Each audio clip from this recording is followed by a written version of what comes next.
परम पूजनीय निर्व्यापक श्रमण 108 श्री सुधा सागर जी महाराज के चरणों में दिल्ली से आए मेरे परिवार के सभी सदस्यों का सादर नमोस्तु नमोस्तु नमोस्तु। छुल्लक जी को इच्छामि। हम अभी भाग कर आए हैं, हमें पता लगा कि विद्यासागर महाराज जी के लाडले यहीं पर, हम तो अभी बोरीबंद में थे और हमें जैसे ही पता लगा कि महाराज जी वहीं आने वाले हैं तो हम भाग कर आए हैं। हमारा सौभाग्य रहा ये। महाराज जी, मेरा प्रश्न ये है कि भोग भूमि में धर्म होता है क्या? अगर होता है तो उसका क्या स्वरूप होता है, और कर्म भूमि में इतना धर्म क्यों बढ़ रहा है? और दूसरा मेरी नंद का प्रश्न है, एक ही, अच्छा ठीक, अच्छा महाराज जी, मेरी नंद घबराहट में पूछ नहीं पाती हैं, घबराहट तो मुझे भी हो रही है लेकिन वो पूछ नहीं पा रही हैं। उन्होंने कहा है कि ये जो हमारे 24 तीर्थंकर हैं उनका जन्म भारत भूमि पे ही क्यों होता है, उनके पंच कल्याण भारत भूमि में क्यों हुए? पहली बात तो भोग भूमि में जो धर्म होता है, क्रियात्मक धर्म वहाँ नहीं है। सम्यक दृष्टि तो है, लेकिन वहाँ क्रियात्मक, आयतनात्मक, देवशु गुरुआत्मक, चारित्रात्मक नहीं होता, क्योंकि वहाँ का वातावरण ऐसा है कि वहाँ संयम पाल ही नहीं सकते। जैसे विदेशी लोग संयम का पालन नहीं कर पाते, क्योंकि वहाँ का वातावरण ऐसा है, वहाँ का कल्चर ऐसा बन गया कि वहाँ संयम पालन होगा ही नहीं। ऐसे ही भोग भूमि के अंदर कोई धर्माचरण नहीं होता, क्योंकि वहाँ का वातावरण ही ऐसा है कि तुम धर्म कर ही नहीं सकते। कल्प वृक्षों से भोजन मिलना है, ना तुम शुद्ध बना सकते हो ना अशुद्ध बना सकते।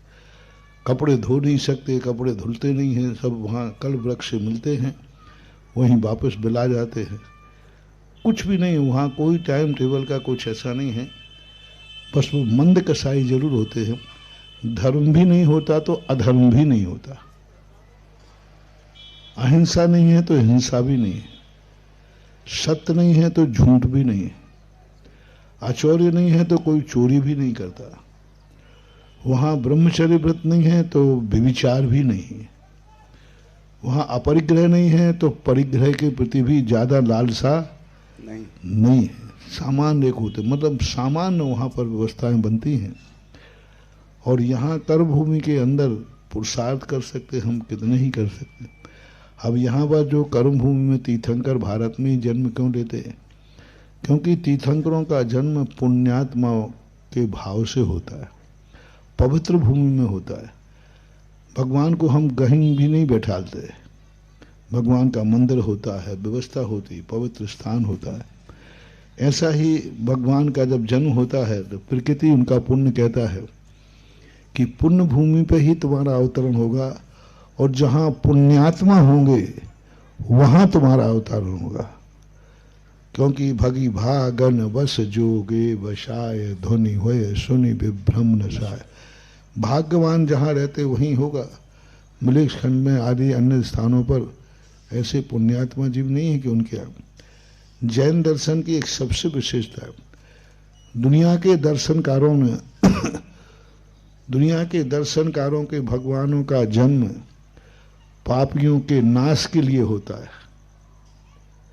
जब जब कोई पापी जन्म लेता है तो उस पापी के नाश के लिए कोई ना कोई अवतार होता है। लेकिन जैन दर्शन के तीर्थंकर पापियों के नाश के लिए नहीं जन्मते, पुण्यात्माओं के उद्धार के लिए जन्मते। कितना अंतर है, कितना अंतर, बहुत अंतर है। क्या इन पापियों के नाश मार से कोई मतलब नहीं है, ये तो पुण्यात्माओं का उद्धार कर लेते हैं। हंस के समान होते हैं जैन तीर्थंकर।